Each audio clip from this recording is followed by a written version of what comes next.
This channel does not promote any violent, harmful, or illegal activities. All content provided by this channel is meant for an educational purpose only. CBI এর supplementary চার্জশিটে জনৈক অভিষেক বন্দ্যোপাধ্যায়ের নাম নিয়ে BJP ও কেন্দ্রীয় এজেন্সিকে এবার নিশানা করলেন তৃণমূল কংগ্রেসের সর্বভারতীয় সাধারণ সম্পাদক। কোন অভিষেকের নাম সিবিআই এর চার্জশিটে, তার বাবার নাম কি, ঠিকানার উল্লেখ নেই। তার মানে বিজেপির মতো ভয় পেয়ে ভাববাচ্ছে কথা বলছে কেন্দ্রীয় এজেন্সি। সরাসরি অভিযোগ করেছেন অভিষেক। কোন খবরের কথায় বিশ্বাস করবেন না। কালকে খবরে দেখানো হয়েছে অভিষেক বন্দ্যোপাধ্যায়ের বিরুদ্ধে ইডি চার্জশিট দিয়েছে, সিবিআই চার্জশিট দিয়েছে।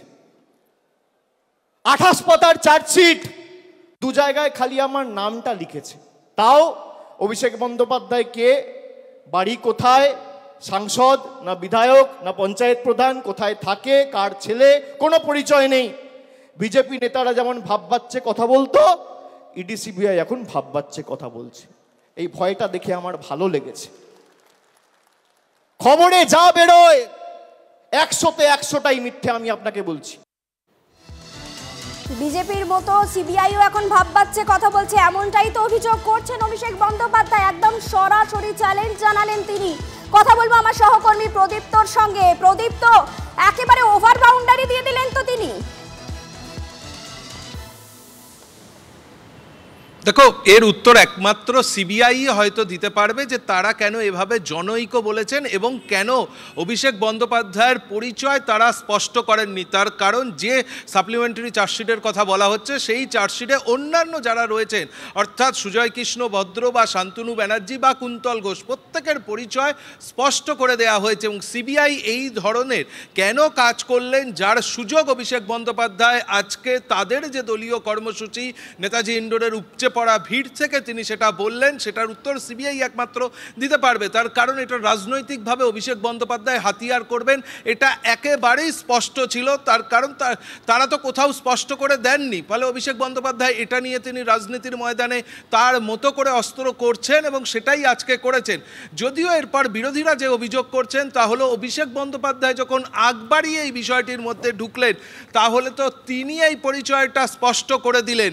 বিজেপি নেতৃত্ব একাংশ বলছেন যে অভিষেক বন্দ্যোপাধ্যায়ের তো এটা নিয়ে কিছু বলার ছিল না, এবং কোন অভিষেক বন্দ্যোপাধ্যায় সেটা অভিষেক নিজেই স্পষ্ট করে দিয়েছেন। বিজেপি নেতৃত্ব কথা বলছেন আগামী দিনে এটা নিয়ে তৃণমূল কংগ্রেস কতটা এগোবে বা পিছবে।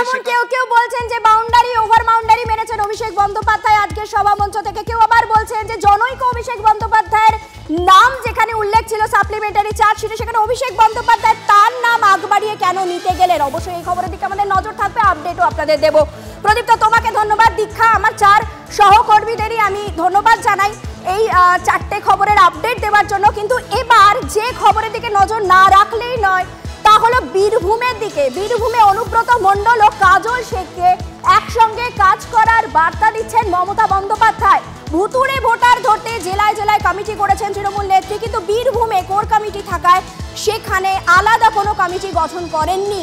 সেই কমিটিতেই সকলকে একসঙ্গে কাজ করার বার্তা দিচ্ছেন মমতা। কি বলছেন তিনি আপনাদের শোনায়।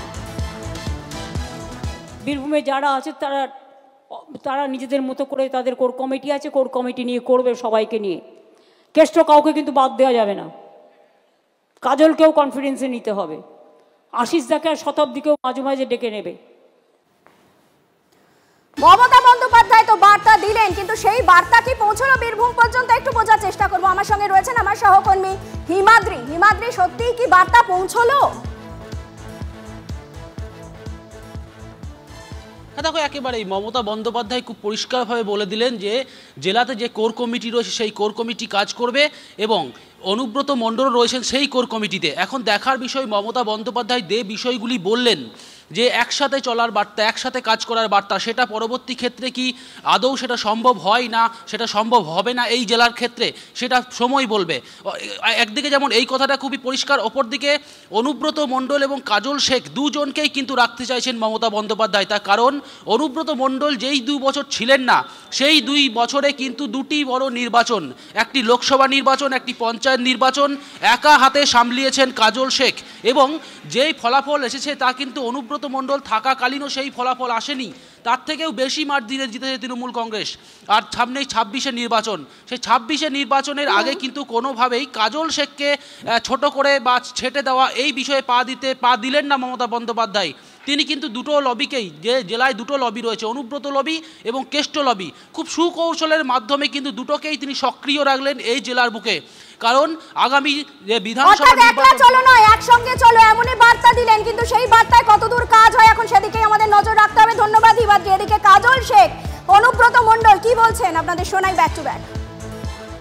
মমতা বন্দ্যোপাধ্যায় যে নির্দেশ দিয়েছেন, আমরা মমতা বন্দ্যোপাধ্যায় সৈনিক হিসাবে শুধু বীরভূম নয়, সারা বাংলার বুকে যারা কর্মী আছেন, যারা সৈনিক আছেন, তাদের সকলের উচিত সংঘবদ্ধভাবে একত্রিতভাবে বিজেপির বিরুদ্ধে লড়াই করা। তাই মাননীয় মুখ্যমন্ত্রী মাননীয় মমতা বন্দ্যোপাধ্যায়ের হাতকে শক্ত করার লক্ষ্যে আমাদের একত্রিত হয়ে চলা উচিত বলে আমিও মনে করি। অবশ্যই কথা তো হয়, কেন কথা বলবো।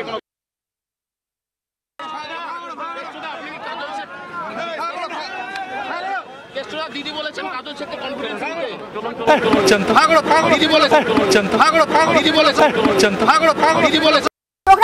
একটি ব্রেকিং নিউজে দুবরাজপুরে বিপুল পরিমাণ তাজা বোমা উদ্ধার করল পুলিশ। যশপুরে শাল নদী সংলগ্ন এলাকায় তল্লাশি চালিয়ে 2 জারিকেন ভর্তি বোমা উদ্ধার করে পুলিশ। সিআইডির বম্ব স্কোয়াড এসে বোমাগুলি নিষ্ক্রিয় করে।